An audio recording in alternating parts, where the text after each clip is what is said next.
I'm Tova Wang. I am Vice President for Research at Common Cause. And one of the big problems that a lot of people have on Election Day is that they have to stand in line for a long time. We saw this go on a lot in 2004, most infamously in Ohio. Um, the greatest story coming out of Ohio was that you had these students at Kenyon College who literally waited in line until the early morning hours of the next day in order to vote. And in other parts of Ohio, people went in and out, voted in 5 minutes. And this year, given the amount of turnout that we're expecting, given the number of people who have registered and are new voters, it's very likely that we will see in some places long lines, and there will be places where people have to spend a matter of hours to try and vote. And there are a lot of different reasons for this, and there actually are some things that can be done to avoid having excessive lines, some of which are being done and some of which are not. One of the problems, and this was the problem in Ohio, is that Kenyon College had two voting machines for thousands of students. So there's this problem of, are there going to be enough voting machines? Now, we know that turnout is going to be much higher than it was in the last presidential election or the last few election cycles, but are there more machines? Probably not, because it's not like the counties, who are usually responsible for this, have all of a sudden all this new money and resources to get more machines. So are there going to be enough machines for you when you show up at the polling place? And how are they allocated? One of the really troubling things that goes on around the country is that there are really no statewide standards in many places for how voting machines are allocated. It's a completely local decision. So you could very easily have the kind of inequities that we saw in Ohio in 2004, where some people in the state were waiting in line for 6 hours to vote, and some people were waiting for 6 minutes.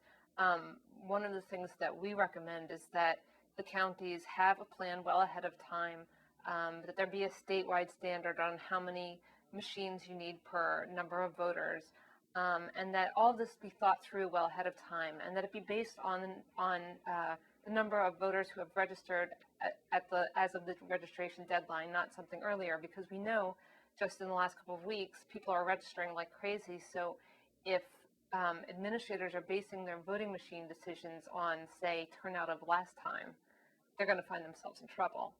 And some other things can cause long lines as well. You could have not enough poll workers, or the poll workers may not have been sufficiently trained. It might be very surprising to some people to know that in some states it's not required by law that all the poll workers be trained at all. And it's very, very difficult to recruit poll workers.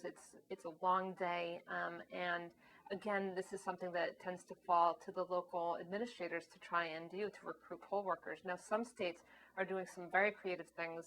One of the best new programs that's popping up all over the country is using high school students as poll workers, using 16 and 17-year-olds as poll workers, which has been working out really well, both for the students and for election administrators and for voters.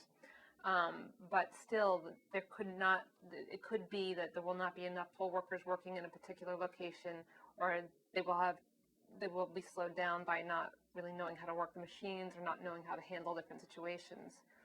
If you find yourself on a long line, do try and wait, and I would suggest not accepting a provisional ballot if they try and hand out provisional ballots in that instance, because such ballots may or may not be counted, and it's really not what provisional ballots are meant for.